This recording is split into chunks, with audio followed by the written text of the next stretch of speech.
Hi, I'm Jenny. Welcome to my channel. This is my first video, so I'm super excited to show the con. I had a lot of fun, so I'll be cutting in and out a little bit to explain some of the games. But otherwise, enjoy. Thank you.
So the very first game we ended up playing was Railway Boom, which is a Japanese game that has a lot of different phases, but primarily features an auction bidding type.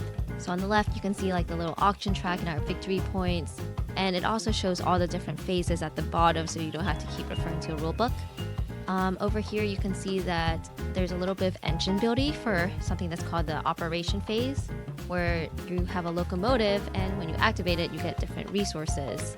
And it's pretty huge. I think it's an underrated phase of the whole operation. And the map also has all of these different cities on it that you're able to build on. And I'm gesturing towards the little objective cards where it shows you which cities you're supposed to be connecting to.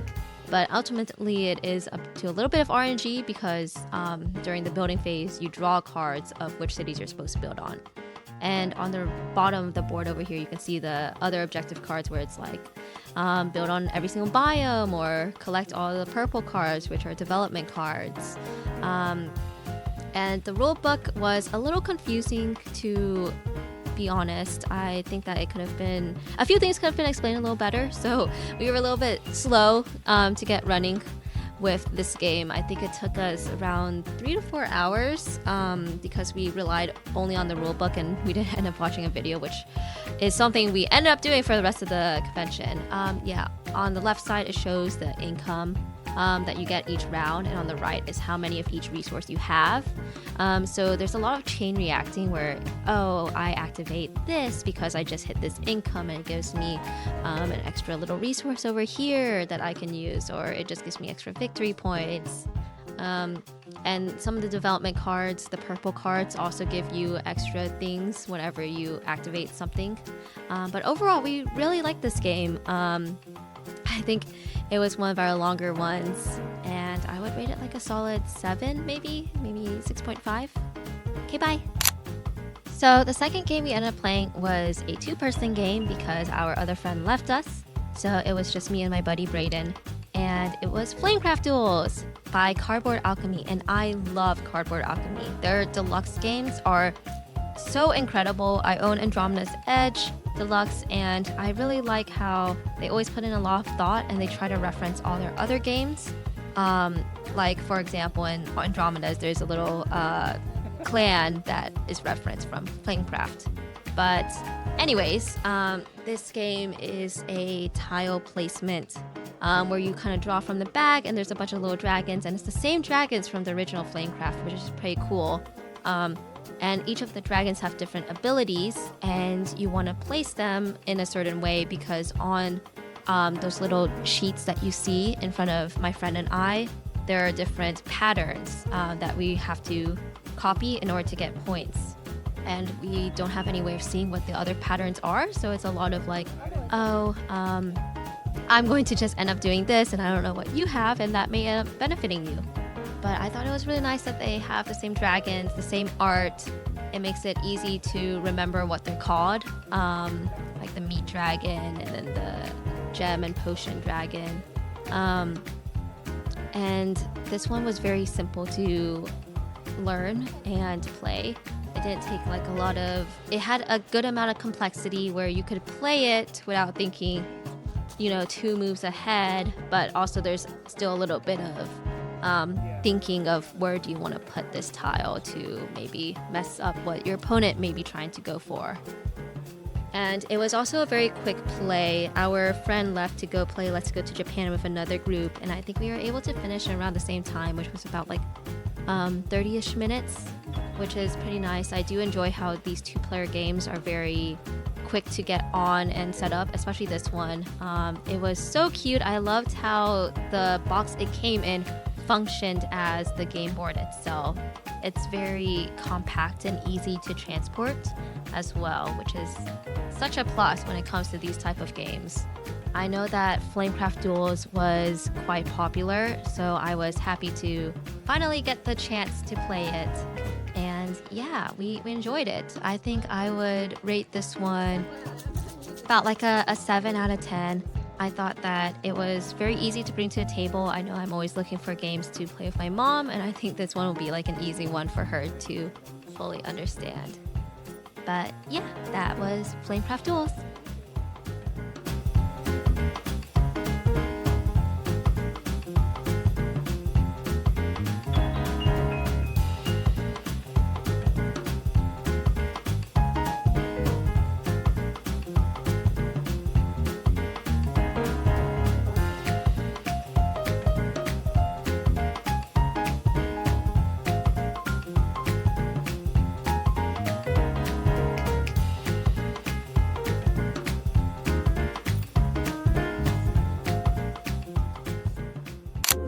After that, we ended up playing Positano, which is another bidding type of game where you try to get the best seaside.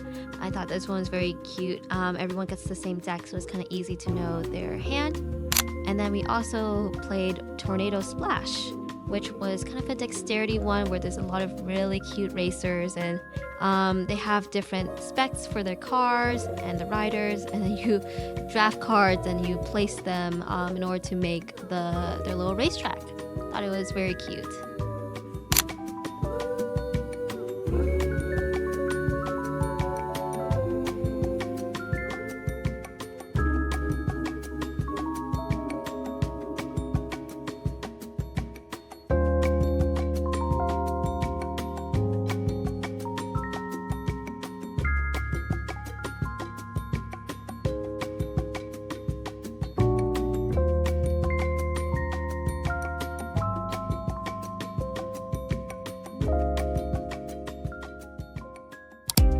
Day 2 of BGG. My friend and I, we had a very early start this morning. I think we all got up around like 7 a.m. to try and get there when the library opens.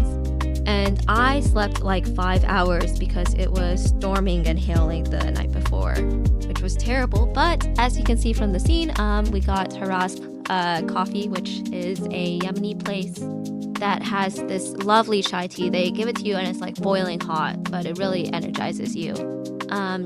But we started the day off with Fliptoons, which is from Thunderworks Games. Notably, they made Citizens of the Spark, which is a game I actually ended up picking up about half a year ago, I think, that I actually sold at this convention as well. But Fliptoons is a deck building game where you try to recruit these tunes, and they each give you a certain amount of fame each round, and whoever has 30 fame during one of their flips gets to activate the last flip. And I liked how it had a good amount of complexity with what kind of cards you want to end up drafting. Oh, you can see my friend ended up getting a few free games. He said that there was like a little area that was giving out free games for the ones that people did not end up wanting. But yeah, there's this shop in the middle, and it's always ranked from lowest to highest of the tunes. And you just buy them during your turn, or you can dismiss the starting ones in your deck, and we all get the same starting cards.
After the exhibitors hall, we reconvened. It was just me and Brayden because James had a work call that he had to get to since he was quote unquote working from home. But I got so lucky. I went to the library and I saw this beautiful purple box, Eternal Decks. And it is a co-op limited communication game similar to Bomb Busters or Hanabi, but this one's a little bit more complex because you're actually boss battling these Eternals. And you can see from the bottom they each have these different decks that are different colors, and there's basic placement rules of, oh, you can't do same color or same number back to back. And we will likely have different decks so that it makes it a little bit more complex of, oh, I'm running out of cards, I need to pick up a deck. And also I have to monitor which cards we're able to place down, because if we unlock the wrong Eternal, then I won't be able to place any cards.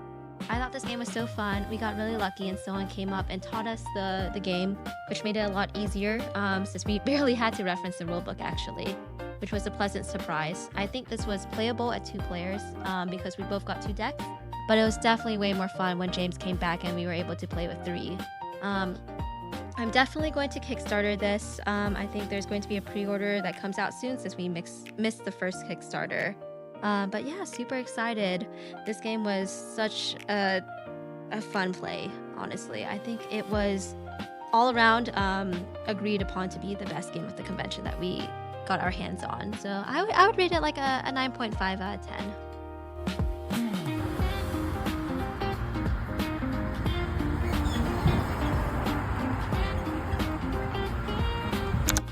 We ended up taking home a few games to play at home, namely Lord of the Rings, Fellowship of the Ring, and Primal, The Awakening. And I love Primal. Our friends introduced it to us about a month ago and I became obsessed with it. I love that there's that little deck building part of it, but I also think that it's so sick that the Monster Hunter style classes get different weapons that you can keep playing in a campaign type of mode. This game is so awesome. 9 out of 10.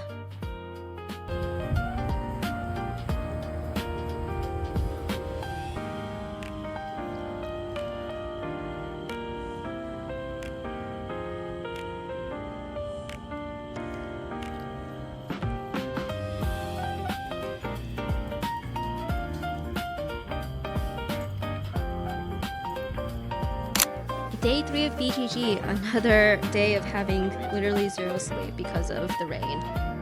But this was the bazaar, which was an exciting thing to start off. I always love seeing other people's collections that they are selling, and me and my friend James, we just usually end up sharing my booth because he has a few games, I have a few games, and it's nice because we can just bargain with different types of people. But yeah, this time I came prepared. Last con I forgot all my sticky notes, but this time I had them and my Sharpie. And I really loved our table this time because it was basically right next to the exit, and I made friends with both of my neighbors. They were both really cool. I ended up not spending as much as I thought I would this time, but there. And we have everything prepped, and now we're walking around to see what is available. Right before this video, I actually managed to buy 2 things. Apiary, the bee game, the space bee game, and then Dwellings of Eldervale, also by Cardboard Alchemy. Super excited to get that one. It's been on my list for a while, but yeah, enjoy.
After the bazaar, we found our friends. It's their first time being at the con, so they came to support a little bit.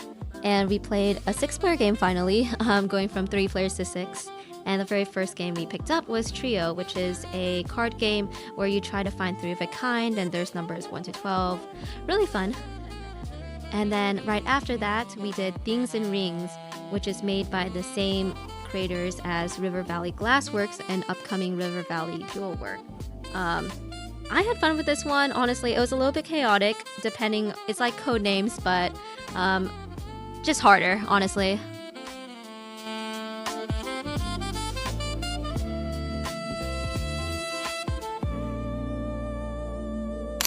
After our food break, it was back to me and my 2 friends. We ended up picking up Covenant, which is a worker placement dwarf-styled game, which we were eyeing the fall BGG, but it was always taken. But this time there were 2 copies in the library, so we were able to easily pick it up.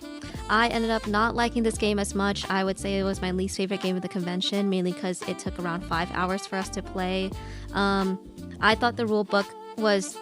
It just needed to be referred too many times, and I thought the turns just took so long because you kept having to plan, 2 or 3 turns in advance, and there were just a lot of chain reactions that also led to longer turns.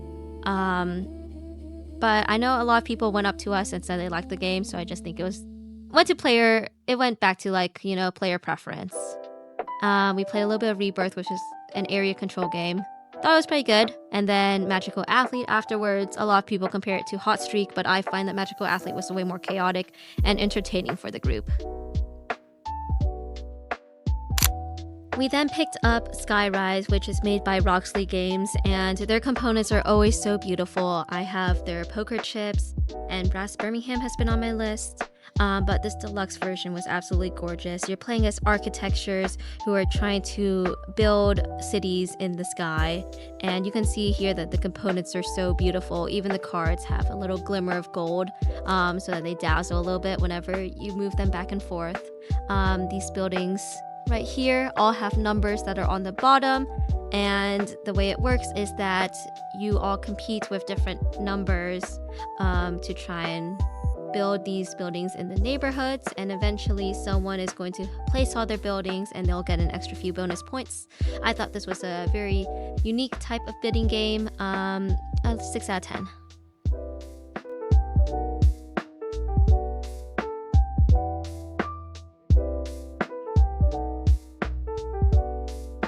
We ended our last day with playing a few games. We picked up Aspens, Cat Tower, and Ankh.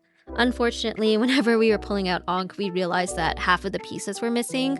I think the people who were checking them out just left it in the expansion box or something. It was just very disappointing. But Cat Tower was so funny. It's a dexterity game where you're trying to help Toto, that black cat right there, try to climb the tower levels, and you can play co-op or competitively. I recommend co-op. It's fun to team up with your friends and yell at each other about their bad placement. And each of the little tiles are kind of uneven, so it makes it more scary whenever you're trying to place them because the tower is so fragile, as you can see here. But yeah, that's the end of our BGG. I thought it was so fun. I will definitely be at fall. Bye, guys!